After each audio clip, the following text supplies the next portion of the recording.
Just keep going. And of course, it needs some training. It needs some imagination. You should be trained how to do this. But in principle, it's not very difficult. And I don't like, for example, to make telephone calls. For me, it's boring to press buttons, and it's busy line, then again, and it's again busy.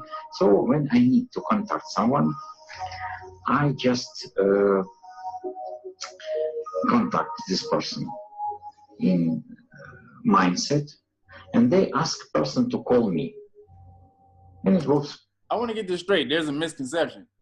Superconductivity is not just for melanated people. Just so we're clear. I want anybody watching this, anybody listening to this, superconductivity is for anyone. Everyone vibrates. Everything vibrates. So you can resonate and tune to anything with a vibration, with a frequency.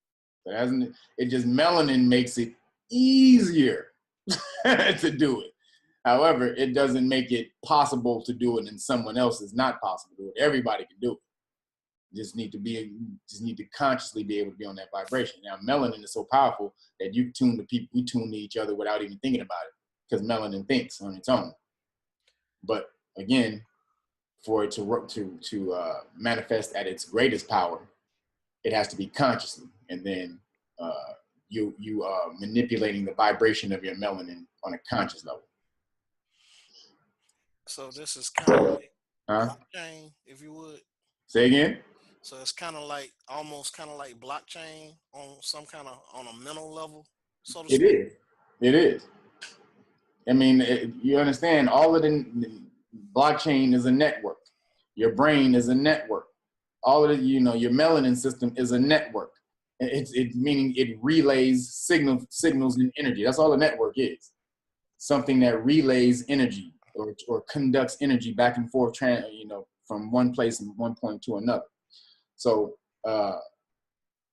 your brain, again, the synapses in your brain, that's a network of electricity moving around, bouncing around like a pinball machine. Blockchain, same thing. It's a network of transactions bouncing around all over the world. Boom, boom, boom, boom, boom. Your melanin is electricity flowing and constantly bouncing back and forth all over your skin.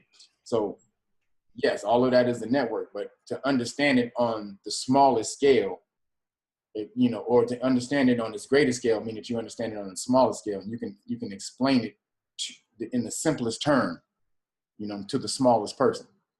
So that's why we go over so many different variations of the information, because you have to get it on so many different levels. Because when you grasp it like that, then you'll be able to, to regurgitate it or to transmit that energy to someone else on the most simplistic level. That's a true test of knowing something. Can you tell somebody else? Can you tell something of something with a great, massive concept? Can you relay a massive concept to someone in its most simplest terms where they can understand it? And that's the true test of if you truly understand something. Okay. All right, here we go. Which people usually call and contact somehow, and it works very brilliant. Could a telepathic message be sent from the moon back to Earth? In 1971, Apollo 14 astronaut Edgar Mitchell believed the powers of the human aura and mental telepathy were so profound, he conducted an experiment while he was on his way back to Earth from the moon. Astronaut Edgar Mitchell, one of our team of 2 astronauts who were the last group, I think, to walk on the moon. This was the 3rd group to walk on the moon. On his way back, decided to do a psychic communication experiment.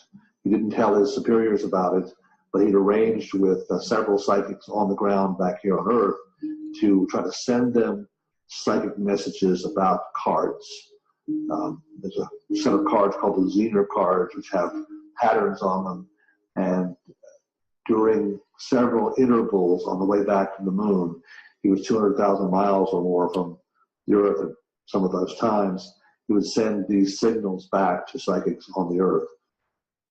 When he got back, he compared what he was sending with what they picked up, and the answers that they had received were accurate enough. They were well above chance, and they were showing that ESP was working even over those large distances. So at our present time, it appears as though that we don't know of any limits in terms of distance or time for psychic communication. So, mental impressions from space all the way to Earth, instantaneously. So it pretty much proves that time and space really is an illusion, really, to a degree. Yes. Let's keep going. A whole lot of shit to get through. Subtle energies all go faster than light. Now, For psychic communication. subtle energies all go faster than light. Now, when you... Did you hear what he said? Did you say sound? They all go faster than light. Subtle. Energy goes faster than light. Yeah, subtle. Yeah, meaning low, the energy that you can't usually detect with your senses. I'll ask you to visualize a reaction equation as if you've got a blackboard in front of you. And I'll write mass with arrows back and forth to energy. That is basically what we've done for the last 400 years in orthodox science. And the connection link is Einstein's E equals mc squared. Well, now we want to expand traditional science to include human consciousness. Our experiments show that works now in this world we live in. But we don't all agree what consciousness is. So let's not ask what consciousness is, let's ask what consciousness does. Astronaut Edgar Mitchell found that consciousness has a better quality signal in space. Scientific studies seem to confirm that consciousness travels instantaneously over any distance. At least it appears that way over the known Earth to Sun maximum distances measured thus far. Dr. William Tiller calculates that due to the fact that consciousness cannot be blocked by any barrier, including lead and mountains of rock, which are capable of blocking the highest frequency gamma rays, consciousness must be of a higher frequency than the gamma ray spectrum to allow it to penetrate these barriers. Also, in order for consciousness to appear to travel instantaneously over Earth to Sun distances, it would have to at least travel at the speed of light squared, which is 34.7 billion miles per second.